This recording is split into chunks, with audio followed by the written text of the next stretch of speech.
Hi, I'm Kyle Cohan, the owner of Wing Zone. We're proud to be associated with the Pat Dooley Show. Check us out at wingzone.com or come see us downtown on University Avenue. Hey, welcome to the latest Pat Dooley Show. This is the Halloween edition, of course, and I'm dressed as Dr. Football. We'll get to Dr. Football's email bag later, as well as a list where we'll talk about the 5 things I almost came dressed as. But right now we're going to talk about the Mississippi State game and, of course, to look at the Georgia game. Florida playing in Starkville. I got to tell you, it was a nice crowd there. They were loud. They were clacking those cowbells. They don't really, bells are supposed to ring. These don't ring. They more clack, clack, clack, clack, clack, clack, clack. And I don't care if I ever hear another one, and won't have to for another 5 years. That's the good thing about it. Of course, everybody's talking about the Gators' red zone issues, and they were awful. They were not good in the red zone. Tim Tebow, uncharacteristically, throwing a couple of pick sixes. One of them, of course, not his fault. The arm got hit when he was getting ready to get rid of the ball. I questioned the call. You're up with 4.5 minutes to go. The game's secured. In my opinion, you just run it and punt it if you have to. But, hey, you know, they're the coaches, and I tend to acquiesce to them and give them a pass because they have won 2 more national championships than I have. But Florida is going to work on this stuff. I think that's what everybody has to understand. It's not like the coaches don't see this. It's not like they're sitting there going, no, we're doing great in the red zone. No, we're having no problems with that. They understand it. There's a combination of reasons, I think. You know, you can argue that Dan Mullen leaving has hurt them a little bit, but I looked at their offense over there, and it wasn't very good. You can argue that the Percy Harvin factor certainly is a factor, but the thing is, Dan Mullen and Percy Harvin aren't coming back. I think some fans, I've gotten this email, we need to bring Mullen back and fire Adazio. I'm like, he's not coming back. He's got a head coaching job. They're working on it, and they're going to get it figured out. Hopefully, if you're a Gator fan, it's going to be this week when they go to Jacksonville and, of course, play Georgia. Georgia is a team that ranks last in a lot of categories in the SEC.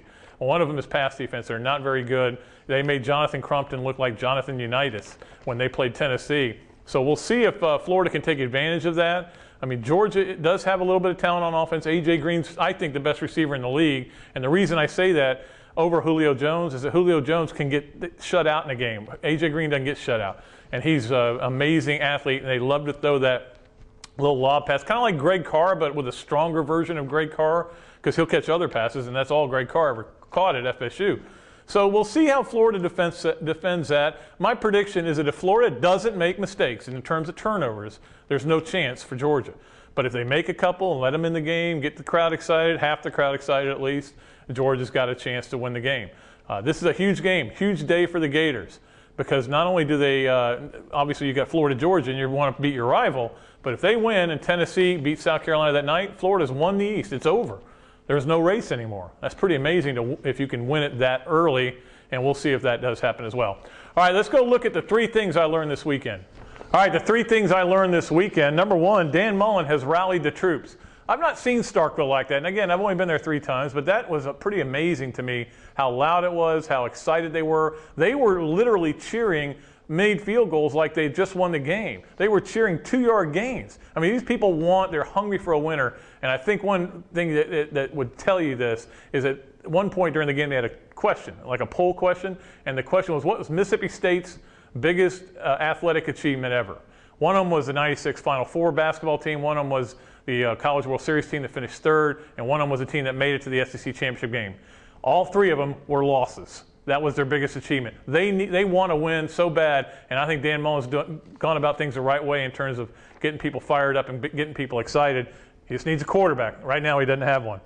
Number 2, college overtime is still the best thing in sports. I love it. It's my favorite thing in sports. If I'm flipping around TV and Hawaii's playing Utah and there's a chance at overtime, I'm staying on that game because I want to see overtime. I think it's hilarious to hear all these people that criticize it. It's pure. Both teams get a chance. The NFL is a joke.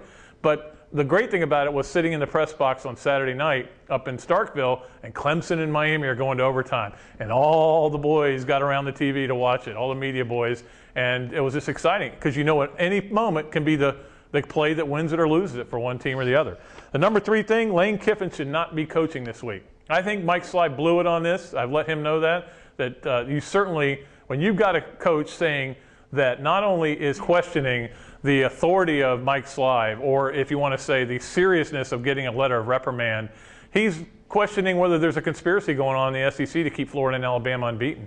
I mean, you got to suspend that guy for that. It's not like this is the first stupid thing he said. And oh yeah, by the way, Lane Kiffin, even if they called a penalty on Terrence Cody then, it would have been Alabama ball. You might try studying the rules. How you pass the NCAA coaches test is beyond me. I have no clue. Anyway, that's going to do it for 3 things I learned this weekend. We'll be right back with our special guest, Florida quarterback Tim Tebow. The Pat Dooley Show, brought to you by Wing Zone, locally owned and operated, featuring 15 award-winning flavors. Count on Wing Zone for all of your tailgating needs. Call or order online at wingzone.com. Call for daily lunch specials. Ask about our 2 for $12 special. All right, welcome back to the latest edition of the Pat Dooley Show. I'm joined by my special guest, Tim Tebow, who is wearing a Norm Carlson costume. That's pretty good, Tim. I like that. I'm flattered. Norm Carlson, of course, the longtime sports information director at the University of Florida, and you're just kind of known as a historian. Is that an official title now? That's an official title, yes. I retired in sports information in 2002, and Jeremy said, stay around as a historian. I said, hey, gets me out of the house. Yeah, it does. And, of course, if you have any questions about Gator football in the past, I can't tell you how many times I call him and he bails me out, or informs me that I'm totally wrong, which happens Sometimes. often as well. Yes. Now, your first Florida-Georgia game was what year? 1952. I was a freshman at Florida, and I went to the game in Jacksonville. I didn't even know what the Florida-Georgia game was about. Right. They were favored. They were 3-0 leading the conference. They had Zeke Bertowski, the leading passer of the nation, Harry Babcock, a great receiver, and a little linebacker of ours got in a fight with Babcock on the first series. Both got thrown out of the game.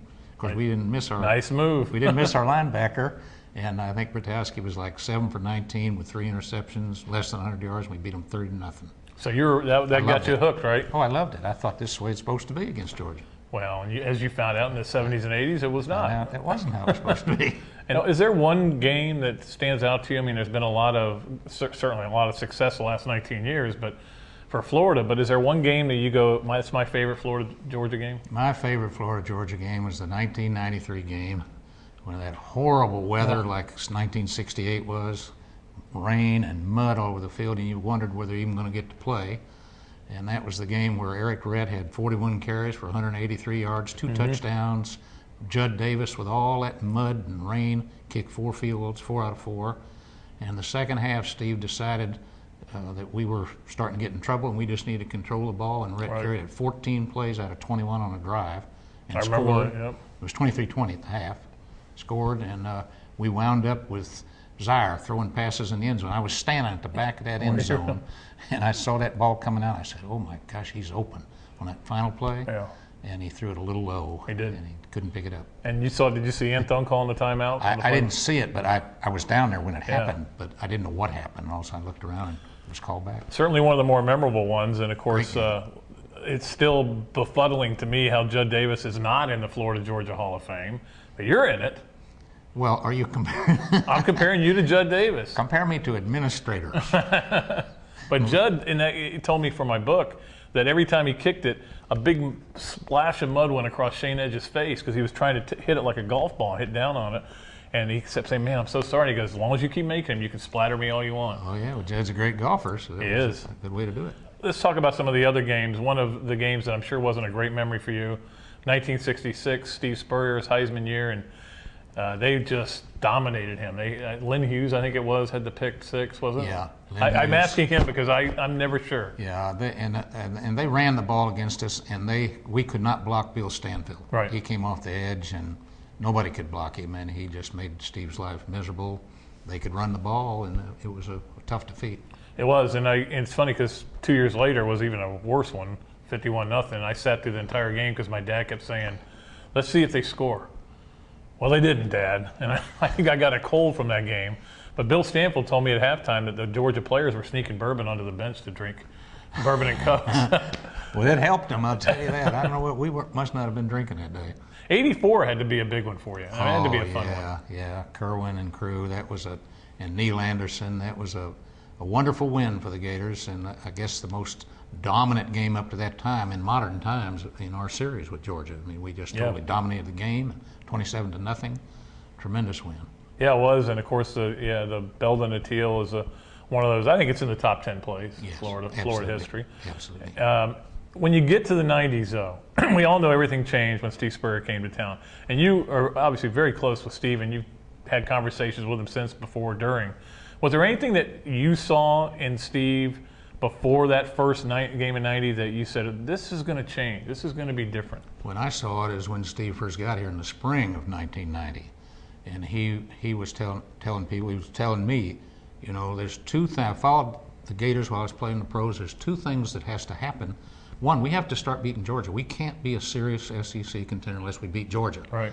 And two, all these excuses that our players have and our fans have about we can't beat Auburn and Georgia back to back, we can't, you know, Jacksonville, blah blah blah. He said that has to stop. And he started working on that then. He started with the players, the 90 players. He started really with the fans in his public appearances and so forth. That you can't have excuses for not beating them. And so I really felt good about the Georgia series starting right then. And then of course we had a much better football team than Georgia had in 1990 and got it off to a great start. But he firmly believed we had every advantage. It's the Gator Bowl. They have to take a plane. We ride a bus. Blah blah blah. And he was right. He was right, and of course he won 11 of 12. 11 of 12. Ron Zook won 2 of 3, and probably wouldn't have lost the third one if he hadn't got fired that Monday. I believe that to this day. Yeah, and they finally woke up and they dominated the second half, and of course Urban in 4 years is 3-1. So it's been a great run for Florida, especially I think for people like you and I who live through some of this absolute misery. Vince Dooley, certainly the 73 game was great, but they turn right around, lose the next one on a 2-point conversion. 75 team was one of the best teams I've ever seen in Florida. And they hit the tight end around pass. Yeah. And it was just like they were stacking up one after another. These great Georgia memories and these miserable Florida 76, memories. you know, we had them down at the half. I think it was 27-13. And then we went for it on fourth down there. But you probably don't refer to it as fourth and done, do you? No, I don't. I never have. What's it been like for you? I mean, first of all, you obviously had a great relationship with Steve. Won him the Heisman Trophy. We all know that. No. Yeah, you got him the Heisman. I'm telling people that. But and then all of a sudden that one night when you're sitting down in Crescent Beach and you called me to make sure my wife was okay because we didn't know where she was for a while.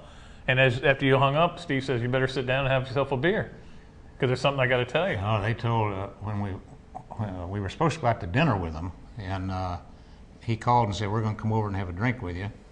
And so we'll go from there. So I said, okay. So when they walked in the door, Jerry, first thing that happened was Jerry told my wife, Sylvia, she said, Sylvia, you better sit down, you better have a beer. And so Sylvia sat down. And she said, no, I mean, you better get a beer. So I said, I'll get her one, I'll get her a beer. So then I sat down. The minute I sat down at our dining room table with Steve, without saying a word, he said, here, read this, make some suggestions, make some changes. I started reading it.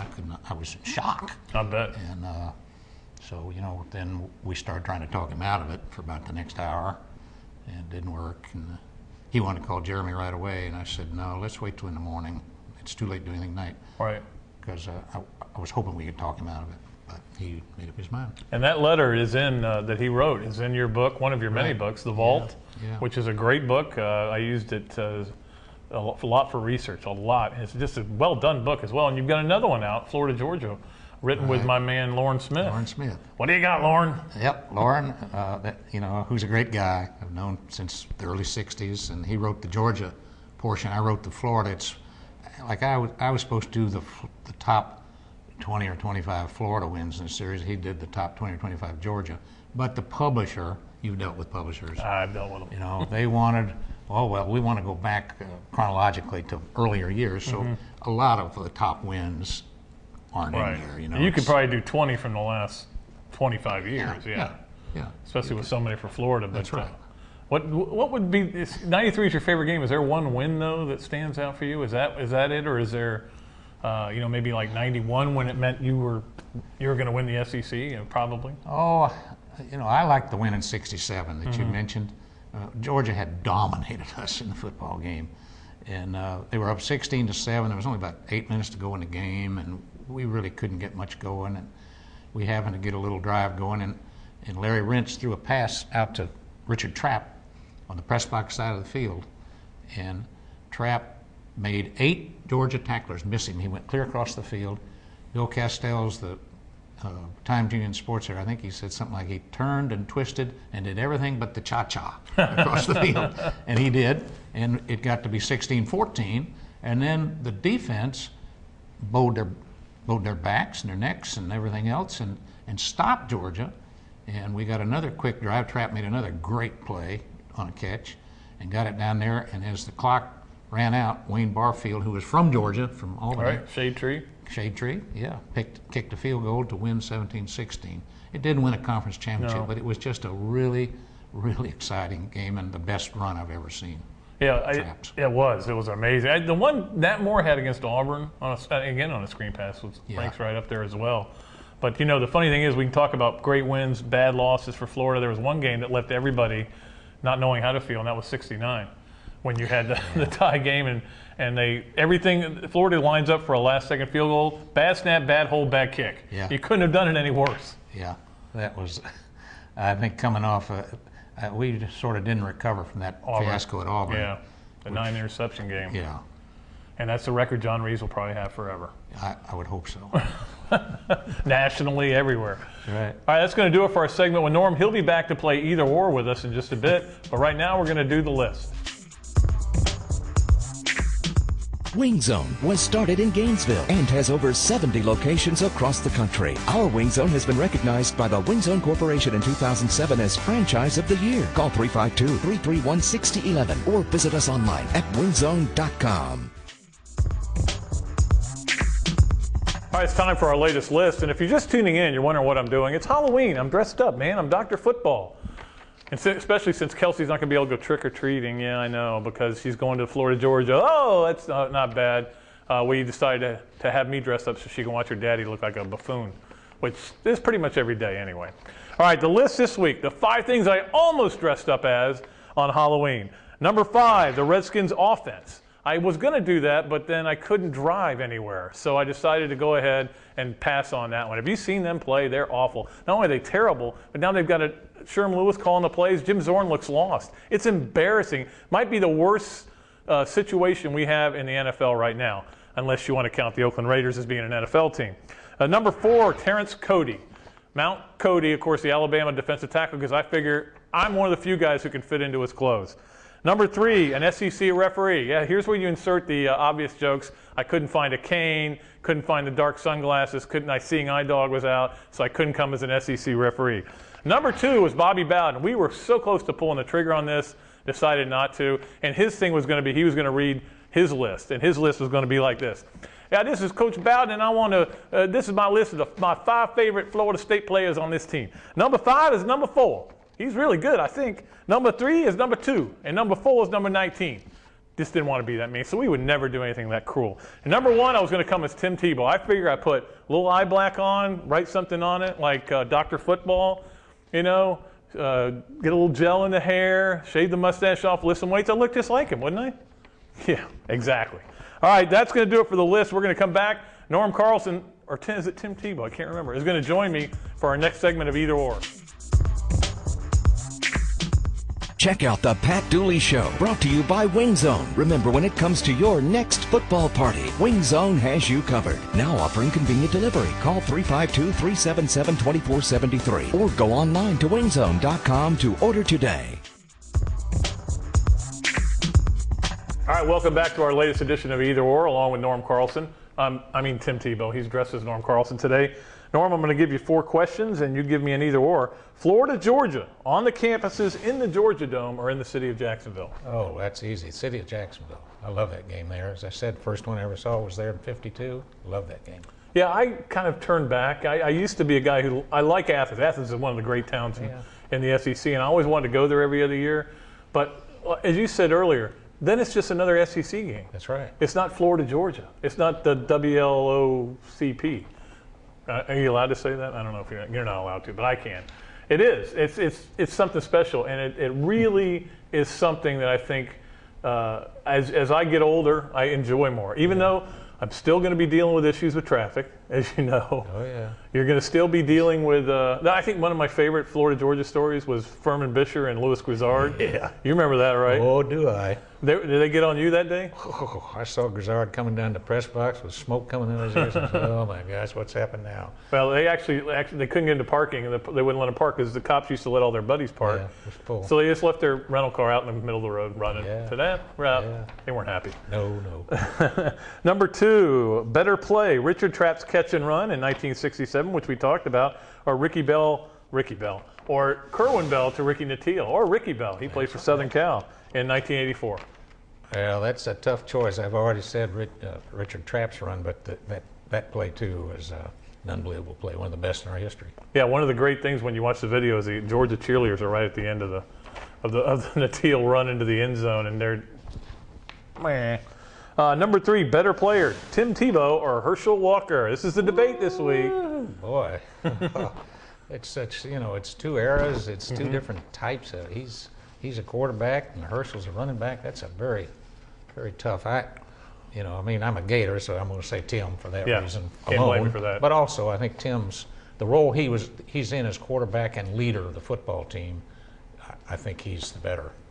There's been some interesting points made, mostly from Georgia writers, about Herschel. They were 33-3 when he was there. He didn't have the cast of characters around him maybe that Tim has. Yeah. And somebody made a great point. I used it in my notes, duly noted. Herschel had 5 bowl touchdowns that don't count, which I don't understand why the NCAA couldn't instruct the sports information departments to go look it up and just add them in. Yeah. But the one thing about Tim is he's a quarterback. He's not a running back, and he's had 49 touchdowns. That's right. an amazing stat. Incredible feat. It is. Number 4, you're having dinner at the Beachcomber in St. Augustine. Who would you rather have as your companion, Uga 7 or Ray Goff? Well, he's Ray Goff. I like Ray Goff. I really do. A lot of Florida fans liked him too when he was here. Yeah, I mean, we beat him, but I got to know him. Was fortunate enough to go in the Florida-Georgia Hall of Fame with Ray in the same class. And so I got to see a lot of him that weekend and got to know him. And he's a heck of a nice guy. Plus, really nice. He's not going to spill water all over the table, and slobber all over your. But you do like the Beachcomber, I know that. I love the Beachcomber. Yeah, so he's a St. Augustine guy like me. Now we both kind of adopted St. Augustine as our town. Absolutely. But we love it. Norm, thanks so much for coming in. Thank you, Pat. Enjoyed it. We'll be right back and see what's on Dr. Football's email bag next. No, Mr. Kiffin, I'm not finding a conspiracy anywhere in here. All right, we got a special guest here today to give us the Dr. Football email question. That's Robbie Andrew, who's going to bring it in right now. Wow, Robbie, dude, you need to get a day off, bud. All right, Dr. Football. Last night I read SI.com, and all 6 of their gurus picked Alabama to beat Florida and make it to the national championship game. This morning, while still pondering how sad that would be, I walked by a bowl of Halloween candy and picked up a bag of M&Ms. I opened it, and out came 9 blue, 9 orange, and 2 red M&Ms. Is this a sign I have nothing to fear? Was this a coincidence, or were the M&Ms really speaking to me and telling me to quit worrying? Sincerely, Gator fan in Texas. Well, what they could have been saying to you is Auburn's going to beat Alabama, huh? The orange and blue. They were the same colors.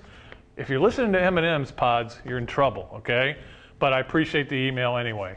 We don't know what's going to happen. We don't know if Florida and Alabama are even going to play. Likely, but we don't know. Watch that Alabama-LSU game next week, and then you'll know a lot more. That's going to do it for the 8th edition of the Pat Dooley Show. I want to thank Norm Carlson, Robbie Andrews' hand, as well as my wife, who got the get-up for me. She's my costume designer for Dr. Football. And especially to Tricia Coyne, who came in today to work after getting her wisdom teeth taken out, and does such a wonderful job of making me look mediocre. Again, until next time, Pat Dooley, the Gainesville Sun, so long from the Sunshine State.